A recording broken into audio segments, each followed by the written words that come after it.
Call centre का शुभारंभ अपने आप में एक प्रदेशवासियों को एक नई सौगात के रूप में मैं इसको देखता हूँ। लंबे समय से प्रयास किया जा रहा था कि ऐसा कॉल सेंटर बने जिससे लोग जानकारी प्राप्त कर सकें और अपनी शिकायत दर्ज करवा सकें। और यही सबसे बड़ी मैं समझता हूँ कि आम जनता के अंदर ये भावना रहती है कि हम कोई भी स्कीम बनती है उसकी जानकारी प्राप्त कहाँ से करें, और कन्फ्यूजन में वो आदमी अपना काम नहीं करवा पाता है, अच्छे लोग भी। और ये सिस्टम जो है इसको जितना परफेक्ट करेंगे, जितनी जानकारी आम जन को होगी उतना ज़्यादा इसका उपयोग भी होगा और साथ में लोगों को राहत भी मिलेगी। इसलिए मेरा मानना है कि इसको जिस रूप में मेहनत करके बनाया गया है, ये फ़ोन किसका बोल रहा है उसको फ़ोन लगता है।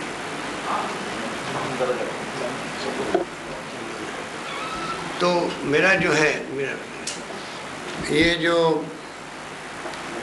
इसमें जो सरकार ने प्रयास किए जिस रूप में, जिसमें आरटीआई की शुरुआत राजस्थान जो हुई थी, सूचना का अधिकार पूरे देश के अंदर, उसके बाद में पूरा देश में ये कानून लागू है।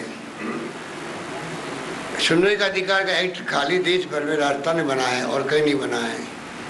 वो अपना आप में एक बड़ा संदेश है कि सुनवाई का अधिकार, सूचना का अधिकार के अंदर सुनवाई का अधिकार, राइट टू हियरिंग जो है वो जब अपने देश राजस्थान में बना है तो लोगों को सुनवाई का अधिकार मिला है। लोक सेवा गारंटी एक्ट हमने बना दिया जिसमें काफ़ी सर्विसेज में रखी गई है। पर सबसे बड़ी प्रॉब्लम हमेशा ये आती रही है कि सूचनाएं प्राप्त कहाँ से करें। हमने साइमल्टेनियसली जो बजट में 3% प्रोविजन किया आईटी के लिए हर विभाग का, वो भी इस समय बड़ा कदम था। 3% तक प्रोविजन करना बजट का बहुत बड़ी धनराशि होती है। हर विभाग को छूट है वो इन कामों को आगे बढ़ाएं। मुझे खुशी है कि आईटी डिपार्टमेंट ने इस काम को आगे बढ़ाया और आज इस स्थिति में पहुँचे हैं कि आज ये कॉल सेंटर यहाँ पर प्रारंभ होना संभव हुआ। और मेरा मानना है कि इतनी इसकी पब्लिसिटी होने की इतनी आवश्यक है जितना कि कॉल सेंटर बनना हो सके। वरना अभी मुझे महाजन साहब बता रहे थे कि किस रूप में आप ऑलरेडी काम कर रहे हैं, आपके विभाग का काम कर रहे हैं, मुख्यमंत्री ग्रामीण आवास योजना का काम कर रहे हैं कि एक सूचना मिलती है कि मेरी स्थिति क्या, मेरा नंबर कब आएगा आवास लेने के लिए। अब ये अपना पे बड़ा काम है। एक इंसान घूमता रहता है कि मेरे पड़ोसी को मिल गया, मेरे को क्यों नहीं मिल रहा है। ये रोज़मर्रा की हमारे सामने समस्या आती है कि हम जाते गांव में तो लोग कहते हैं मुझे नहीं मिला, मेरे पड़ोस में मिल गया, मैं भी बीपीएल के अंदर हूँ। हमारे पास इतना वक्त नहीं होता उनको हम कहाँ से मालूम करें कि कहाँ नंबर इसका आएगा या नहीं आएगा। तो मेरे ख्याल से ये जो सूचनाएँ आप देने का, जो जानकारी देने का भी काम और साथ में शिकायत दर्ज करने का भी काम, ये दो काम अगर साइमल्टेनियसली परफेक्ट होने लग जाए तो बहुत बड़ी राहत लोगों को मिलेगी। लोगों को मालूम पड़ेगा भाई मेरा काम हो रहा है या नहीं होगा। जानकारी प्राप्त करने मात्र से उसको एक सुविधा मिल जाती है। वैसे आरटीआई के सेक्शन 4 में ये बात लिखी गई है, हर डिपार्टमेंट की ड्यूटी है वो खुद आगे आकर समय समय पर अपनी सूचनाएँ बिना मांगे हुए भी अपनी वेबसाइट पर डालें।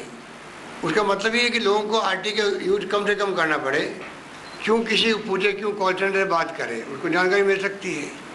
पर क्योंकि ये अभी प्रैक्टिस में नहीं आया है, लोगों को माइंडसेट बदलने की आवश्यकता है कि जैसे हम अपने विभाग की सूचनाएँ टाइम पे वेबसाइट को अपडेट करते हैं तो स्वतः ही फिर ये नौबत नहीं आएगी। लोग धीरे धीरे तो जो वेबसाइट का उपयोग करते हैं वो उससे मालूम कर लेंगे, वो कई लोग समझा भी देंगे। इस प्रकार से मैं समझता हूँ कि इसका उपयोग बहुत बड़ा जो शुरू किया गया उसका हम लोग उपयोग कर सकते हैं और एक मील का पत्थर साबित होगा आने वाले वक्त में। कॉल सेंटर राजस्थान के लिए अगर ये जितना काम है होगा उतना ही लोगों को सुविधा मिल सकेगी। मुझे उम्मीद है कि आपके जो ट्रेनिंग आपने दी है, जो साथी बैठे हुए हैं कॉल सेंटर में, उनको ट्रेनिंग का पार्ट होए तो कैसे बात करना, क्या करना। कई बार आदमी इरिटेट होकर बात करता है, गुस्से में बात करता है, उसको नहीं मालूम कि आप कॉल सेंटर के वहाँ बैठे हुए हैं, वो देखते मैं विभाग से बात कर रहा हूँ। कॉल सेंटर का मतलब है कि सीधा मेरी समस्याओं के लिए मैं विभाग से बात कर रहा हूँ, तो वो गुस्से में बात भी करेगा, सब कुछ करेगा। मेरे ख्याल ये तो आपकी ट्रेनिंग का पार्ट है कि आप कैसे उनको ये बातें समझाएं जिससे कि वो खुद पोलाइटली समझा सके, बात कर सके, तो धीरे धीरे लोग समझ जाएंगे। मैं समझता हूँ उस रूप में इस काम को आगे बढ़ा सकते हैं। बाकी जो सरकार की मंशा रही है संवेदनशील, पारदर्शी और जवाबदेह प्रशासन देने के लिए, और सरकार के तमाम फैसले वही हैं जो लागू हो रहे हैं प्रदेश के अंदर। मैं समझता हूँ कि जितनी सोशल सिक्योरिटी स्कीम्स हैं या जो फैसले सरकार करती है टाइम टाइम पर, वो संवेदनशीलता के प्रतीक है। पारदर्शिता के लिए सरकार ने जो ट्रांसपेरेंसी एक्ट बनाया है उसका अपना बहुत बड़ा महत्व है। आज प्रोक्योरमेंट के लिए जो ई टेंडरिंग की है उसके माध्यम से पारदर्शिता की बहुत बड़ी बात सामने आती है और स्वतः ही उसमें टेंडर प्रक्रिया का सिस्टम बदल जाता है। उसी प्रकार से जो सरकार की तरफ से और यूपी चेयरपर्सन सोनिया गांधी जी ने जो निर्देश दिए थे कि आप तमाम मुख्यमंत्री मंत्री के जितनी प्रॉपर्टी लाइबिलिटीज है वो सब वेबसाइट में आनी चाहिए, हमने राजस्थान में अधिकारियों के लिए भी कर दिया। गैजेटेड ऑफिसर तक का, तहसीलदार तक का प्रॉपर्टी और लाइबिलिटीज वेबसाइट के अंदर डाले हुआ है। तो पारदर्शिता के क्षेत्र में हम लोग आगे बढ़े हुए हैं।